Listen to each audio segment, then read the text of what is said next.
Salam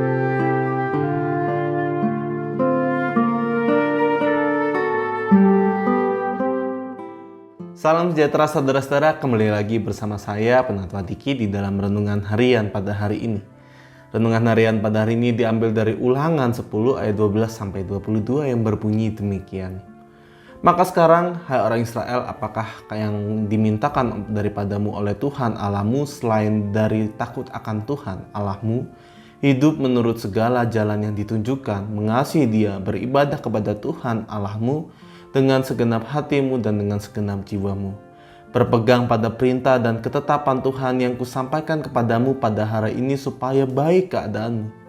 Sesungguhnya Tuhan Allahmu lah yang empunya langit, bahkan langit yang mengatasi segala langit, dan bumi dengan segala isinya. Tetapi hanya oleh nenek moyangmu lah hati Tuhan terpikat sehingga Ia mengasihi mereka dan keturunan mereka lah, yakni kamu, yang dipilihnya dari segala bangsa seperti sekarang ini. Sebab itu sunatlah hatimu dan janganlah lagi kamu tegar tengkuk. Sebab Tuhan Allahmu, Allah segala Allah dan Tuhan segala Tuhan, Allah yang besar, kuat dan dahsyat, yang tidak memandang bulu ataupun menerima suap, yang membela hak anak yatim dan janda dan menunjukkan kasih-Nya kepada orang asing dengan memberikan kepadanya makanan dan pakaian. Sebab itu, haruslah kamu menunjukkan kasih-Mu kepada orang asing, sebab kamu pun dahulu adalah orang asing di tanah Mesir. Engkau harus takut akan Tuhan Allahmu, kepadanya haruslah engkau beribadah dan berpaut. Dan demi namanya haruslah engkau bersumpah. Dialah pokok puji-pujianmu dan Dialah Allahmu yang telah melakukan di antaramu perbuatan-perbuatan yang besar dan dahsyat, yang telah kau lihat dengan matamu sendiri. Dengan 70 orang nenek moyangmu pergi ke Mesir, tetapi sekarang ini Tuhan Allahmu telah membuat engkau banyak seperti bintang-bintang di langit. Saudara-saudara, berbicara tentang memegang teguh agama serta mengaku percaya kepada Allah seharusnya memberikan dampak yang signifikan di dalam kehidupan seseorang. Dampak tersebut meliputi bagaimana kita mampu berrelasi dengan Tuhan dan juga sesama di dalam kehidupannya. Demikian juga yang dikatakan di dalam Ulangan 10 ayat 12-22.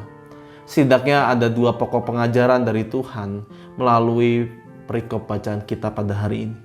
Pokok pertama berkenaan tentang perintah kepada umat agar senantiasa mengasihi Tuhan dan beribadah kepadanya. Kasih kepada Tuhan harus diwujudkan dengan ketaatan terhadap apa yang telah ditetapkan, serta hidup menurut jalan-jalan yang ditunjukkan, khususnya teladan yang telah ditunjukkan secara langsung oleh Tuhan Yesus Kristus. Kesediaan untuk berjalan pada jalan Tuhan ada bukan karena paksaan, melainkan karena kesadaran serta kasih Allah yang telah lebih dahulu mengasihi kita. Sementara itu, pokok kedua berkaitan tentang bagaimana kita sebagai sesama manusia harusnya bersikap. Dasar dari sikap kepada sesama kita sesungguhnya berlandaskan kepada teladan Tuhan sendiri.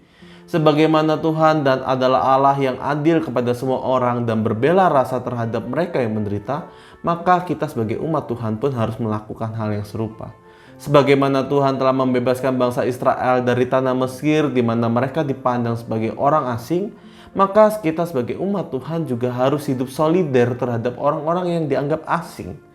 Yang dimaksud juga dengan orang asing di sini adalah bagaimana ketika kita berjumpa dengan seorang pengembara pada masa itu, atau jika di dalam masa kini, bagaimana ketika kita bertemu dengan orang-orang yang mungkin tidak sering kita lihat. Maukah kita mampu memperhatikan orang tersebut? Orang-orang asing ini juga orang-orang yang seringkali tidak dipedulikan oleh lingkungannya, orang-orang yang dianggap tidak ada. Mampukah kita memberikan perlindungan terhadap mereka? Firman Tuhan hari ini mengajarkan kita untuk senantiasa menaati ajaran Tuhan, serta bagaimana juga kita mampu untuk mengasihi orang lain, terutama mereka-mereka yang terpinggirkan, rentan di dalam komunitas kita. Mari kita lihat sekeliling kita. Banyak orang yang membutuhkan bantuan tangan kita. Mereka mungkin lapar, mereka mungkin merasa sendiri, mereka mungkin mengungsi dari tempat rumah mereka karena suatu hal dan lainnya. Mungkin juga mereka sedang tertindas. Mari kita bertanya kepada diri sendiri, kiranya apa yang Tuhan kehendaki untuk saya lakukan bagi orang-orang ini. Tuhan Yesus memberkati kita semua.